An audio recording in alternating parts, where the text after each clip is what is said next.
ہر طرف بتوں کی پرستش ہے، نمرود کے مجسمے بنے ہوئے ہیں اور لوگ ان کی پوجا پاٹ کرتے ہیں۔ اب ابراہیم کا امتحان ہے کہ کیا اس ماحول کے اندر وہ ان کی طرف جھکاؤ کرتا ہے، لیکن جناب ابراہیم کہتے ہیں کہ ان تماثیل کے آگے تم آسن مارے بیٹھے ہو، جو اپنا دفاع بھی نہیں کر سکتے اور اپنی ضرورت کی تکمیل بھی نہیں کر سکتے، تمہاری ضرورتوں کو کیسے پورا کریں گے؟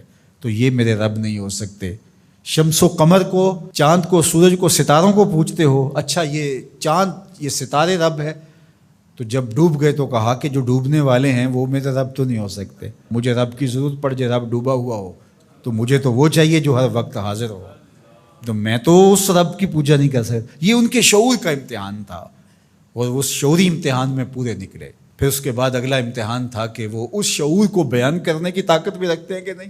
پھر بت کدا ٹوٹتا ہے، نمرود کا دربار سجتا ہے، اور وہاں جو خطبہ حضرت ابراہیم نے دیا زمانے نے سنا، جب کلہاڑا اس بڑے بت کے کندھے پہ رکھ دیا اور باقی سارے بتوں کا تیا پانچا کر کے رکھ دیا، جب وہ میلے سے واپس آئے تو ابراہیم بڑی بے نیازی سے بولتے ان کے بڑے نے کیا ہوگا، دیکھو اسلحہ تو اسی کے کندھے پر ہے۔ تو وہ کہنے لگے ابراہیم تو جانتا ہے یہ بولتے نہیں ہیں، اور حضرت ابراہیم یہی تو لانا چاہتے تھے۔ پھر جو خطبہ دیا، اُفِّل لَکُمْ وَلِمَا تَعْبُدُونَ مِن دُونِ اللَّهِ أَفَلَا تَعْقِلُونَ، افسوس ہے تمہارے اوپر اور افسوس ہے ان پر جن کو تم اللہ کے علاوہ پوجتے ہو۔ افلا تعقلون، تمہاری کھوپڑی میں دماغ نہیں ہے۔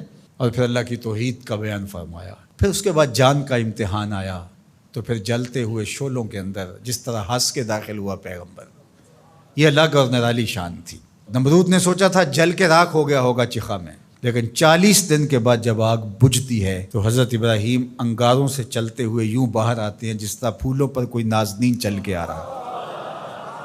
پھر 87 سال عمر ہے، اللہ تعالیٰ پھر حضرت ہاجرہ کے بطن سے حضرت اسماعیل کی صورت میں اولاد عطا کرتا ہے۔ اب اتنی بڑھاپے کی عمر میں اولاد نصیب ہو تو انسان کا جی چاہتا ہے سارے کام کاج چھوڑ کے گھر بیٹھ جاؤں اور میں اپنی اولاد کے چہرے کی بلائیں لوں، لیکن حکم ہوتا ہے اپنی زوجہ کو بھی اور اپنے نو مولود بیٹے کو بھی ایسی وادی میں چھوڑاؤ جہاں کوئی سبزہ بھی نہیں ہوگا۔ اللہ اکبر۔ پھر اسماعیل علیہ السلام کی ایڑیوں کے رگڑنے سے زمزم جاری ہوتا ہے۔ اب ذرا دیکھیے، ایک ایسا امتحان آتا ہے، اگر کو ہمالیہ پہ بھی ڈال دیا جاتا اس کا پتا بھی پانی ہو جاتا۔ فلما بلغ معہ السعی، جب وہ ان کے ساتھ چلنے پھرنے کے قابل ہوا۔ ابراہیم علیہ السلام خواب دیکھتے ہیں، اور خواب کیا دیکھتے ہیں کہ میں بیٹے کو ذبح کر رہا ہوں۔ فلما اسلما، جب دونوں راضی ہو گئے، باپ ذبح کرنے پہ اور بیٹا ذبح ہونے پہ۔ اب باپ کی آنکھوں پہ پٹی بندھی ہے، ہاتھ میں چھری ہے، 100 سال کا بوڑھا باپ، جبل صبیر کا دامن منع کی وادی، کارکنان قضاء و قدر دم بخود ہیں، شمس و قمر، یہ منظر آج سے قبل انہوں نے نہیں دیکھا تھا، اور سورج بادلوں کی اوٹ میں منہ چھپانے کی کوشش کر رہا ہے کہ یہ منظر مجھ سے نہیں دیکھا جائے گا۔ حوروں کی چیخیں نکل رہی ہے، کائنات تھرا رہی ہے، مالک قیامت آنے والی۔ اور مالک بھی فرشتوں سے کہہ رہا تھا کہ تم کہتے تھے نا کہ سجدے ہم کریں گے، تسبیحات ہم کریں گے، انسان تو دینگا مشتیاں کرے گا، ذرا میرے بندے کی اس ادا کو بھی دیکھو، میرے حکم کی تعمیل پر میرے بندے کی اس انوکھی ادا کو بھی دیکھو۔ چھری کی نوک حلق کے اوپر رکھ کے پورا وزن ڈال دیا، گلا کٹ گیا، خون بہنے لگا۔ ابراہیم علیہ السلام ایک عجیب کیفیت میں، کیا کیفیت ہو سکتی ہے، میرے پاس تو لفظ نہیں ہیں۔ اللہ اکبر۔ جلدی سے جو ہے وہ آنکھوں سے پٹی کھولتے ہیں تو دیکھتے ہیں کہ منظر بدلا ہوا ہے۔ بیٹا سمجھ کے جس کو ذبح کیا وہ تو دمبا تھا، اور اسماعیل علیہ السلام پاس کھڑے مسکرا رہے ہیں، اور پاس حضرت جبریل امین بھی کھڑے ہیں۔ یہ اس بات کا عملی ثبوت ہے یہ وہ دمبا لے کے آئے ہیں۔ تو بے ساختہ جناب ابراہیم علیہ السلام کی زبان پر جو لفظ آیا وہ یہ تھا، اللہ اکبر، اللہ اکبر۔ تو حضرت اسماعیل بولے لا الہ الا اللہ واللہ اکبر۔ پاس کھڑے جبریل بولے اللہ اکبر وللہ الحمد۔ اللہ نے کہا اے ابراہیم تمہاری قربانی کی سنت کو بھی قیامت تک جاری رکھیں گے، تمہاری زبانوں سے نکلے ہوئے جملے بھی مرنے نہیں دیں گے۔ وَنَادَيْنَاهُ أَن يَا إِبْرَاهِيمُ قَدْ صَدَّقْتَ الرُّؤْيَا إِنَّا كَذَلِكَ نَجْزِي الْمُحْسِنِينَ۔ اس حال میں ہم نے ندا دی ابراہیم تو نے واقعی خواب پورا کر دکھایا۔ إِنَّ هَذَا لَهُوَ الْبَلَاءُ الْمُبِينُ۔ اللہ فرماتا ہے یہ بہت بڑا امتحان تھا، یہ چھوٹا امتحان نہیں تھا۔ اور پھر میرا رب رب ہو کے کیا کہتا ہے؟ سلام علی ابراہیم، اے ابراہیم تیرے اوپر سلامتیاں نازل ہو۔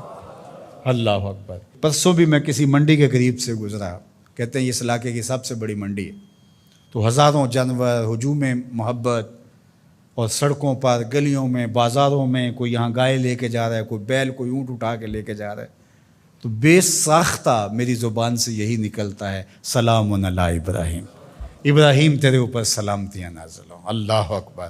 اور اس قربان گاہ پر، جس قربان گاہ پر حضرت اسماعیل کو لے کر کے چلے تھے، منا کی وادی میں جبل سبیر کے پاس، وہاں 25 لاکھ حجاج جانور ذبح کریں گے، تو منا کی وادی اس گونج سے منور ہوگی، آواز آ رہی ہوگی، سلام علی ابراہیم، ابراہیم تیرے اوپر سلامتی۔ ابراہیم علیہ السلام نے چھوٹا کام نہیں کیا، بہت بڑا کام کیا، لیکن میرے رب نے بھی پھر جو اعزاز دیا، جو تکریم دیا، عرض کی گئی یا رسول اللہ یہ قربانیاں کیا ہیں؟ فرمایا تمہارے باپ ابراہیم کی سنت ہے، قیامت تک وہ نقشہ ہماری آنکھوں کے سامنے رہے گا، اور لوگ اپنے قیمتی متاع کو اس طرح قربان کرتے رہیں گے۔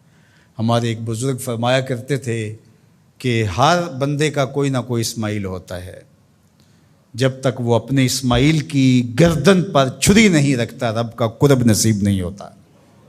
تو اپنی عزیز ترین متاع اللہ کی راہ میں قربان کرنے کا موقع آ جائے، وہ جان ہو، وہ اولاد ہو، وہ مال ہو، وہ منصب ہو، جب حالات تقاضا کریں اور آپ کو لگے کہ میرے مالک کا مجھ سے یہ تقاضا ہے، تو راہ خدا کے اندر قربان کرنے کا جب یہ جذبہ اس لیول تک پہنچ جائے، تو پھر آپ اس نور سے مالا مال ہوتے ہیں، اس فیض سے فیض یاب ہوتے ہیں۔